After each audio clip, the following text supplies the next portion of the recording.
ඔයා දැන් ඉන්න ජොබ් එකේ ප්‍රොමෝෂන් එකක් ගන්න හරි නැත්නම් අලුතෙන් ජොබ් එකක් හොයාගන්න හරි ඔයාට ස්කිල් එකක් ඩෙවලොප් කරගන්න දෙයක් ඉගෙන ගන්න වෙලාවක් නැහැ කියලා හිතනවා නම් මේ වීඩියෝ එක ඔයාට. අපි ගොඩක් අයට තියෙන ප්‍රශ්නයක් නේ මේ අපිට දෙයක් ඉගෙන ගන්න වෙලාවක් නැහැ. අපේ වැඩත් එක්ක වෙලාවක් නැහැ. වීකෙන්ඩ් එකෙත් අපි බිසි. ඔන්න ඔය ප්‍රශ්නේ ගොඩක් අයට තියෙනවා. හැබැයි ඕක මගහැරලා යන පිරිසක් ඉන්නවා. මගහැරලා යන කියන එකෙන් අදහස් කරන්නේ ඔයා ඒක නොකර ඉන්නවා කියන එක නෙමෙයි.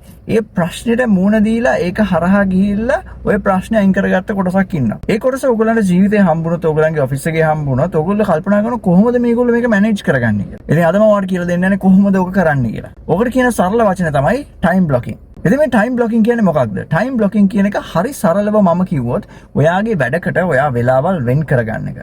ඉස්කෝලේ යන කාලේ ඔයගොල්ලෝ ටයිම් ටේබල් දැකලා තියෙනවනේ. ඔය වගේම තමයි හැබැයි ඊට වැඩිය සරලයි. දැන් උදාහරණයක් විදිහට ඔයා හිතන්න ඔයාට මාකටිං ගැන ඉගෙන ගන්න ඕනේ නම් ඔයාට ඩිජිටල් මාකටිං ගැන කෝස් එකක් හම්බුණා. දැන් ඒක කරන්න ඔයාට වෙලාවක් නැහැ. ඒක ඔයා ඔන්ලයින් කරන්න කියලා හිතනවා නම් ඔයාට කරන්න තියෙන සතියකට එක පැයක් ඒක කරන්න.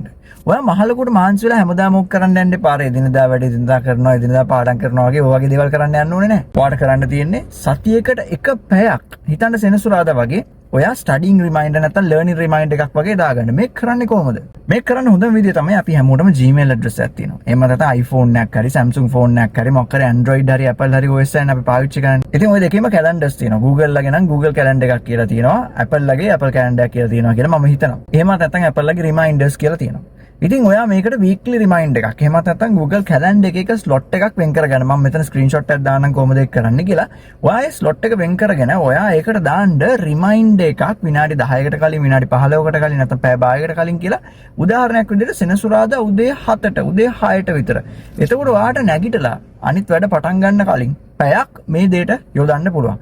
ඒ වෙලාව ඔයා ඩිස්ට්‍රැක්ට් වෙන්නේ නැති වෙලාවක් දාගන්න. ගෙදරයි නිදාගෙන ඉන්න වෙලාවක් වෙන්න පුළුවන්. නැත්නම් ඔයා වැඩ පටන් ගන්න කලින් වෙන්න පුළුවන්. බොහෝ වෙලාවල් වලට ඔක කරන්න හොඳම වැඩේ වැඩ පටන් ගන්න කලින්. වැඩ පටන් අරන් ඉවර වෙලා වැඩ ඉවර වෙලා මාංශු නැන් පස්සේ ඔක කරන්න හිතෙන්නේ නැහැ. ඉතින් මේ විදිය try කරලා බලන්න. කැලෙන්ඩර් එක බ්ලොක් කරගන්න, ටයිම් බ්ලොකින් කරන්න, ඔයා ඉගෙන ගන්න දේවල් අතපසු කරන්න එපා. ඔයාට ප්‍රොමෝෂන්ස් වලට යන්න, ඔයාට අලුත් රස්සාවකට යන්න, ස්කිල්ස් එකතු කරගන්න මේක ගොඩක් ප්‍රයෝජනවත් වෙයි. අපේ WhatsApp channel එකක් තියෙනවා. ඉතින් මම මේ description එකේ මේ link එක දාන්නම්. ඒ link එකට ඔයාට ගියොත් WhatsApp channel එකට join වෙන්න පුළුවන්. ඒකේ ගොඩක් දේවල් අපි ඉස්සරහට share කරන්න බලාපොරොත්තු වෙන රස්සාවල් ගැන, ප්‍රොමෝෂන්ස් ගැන, කොහොමද රස්සාවක් හොයාගන්නේ, කොහොමද ඔයා personally confident කෙනෙක් වෙන්නේ, කොහොමද ඔයා public speaking කරන්නේ, මේ වගේ දේවල් අපි කතා වෙනවා. ඉතින් ඊළඟ වීඩියෝ එකෙන් හම්බ වෙනකම් හැමෝටම good luck.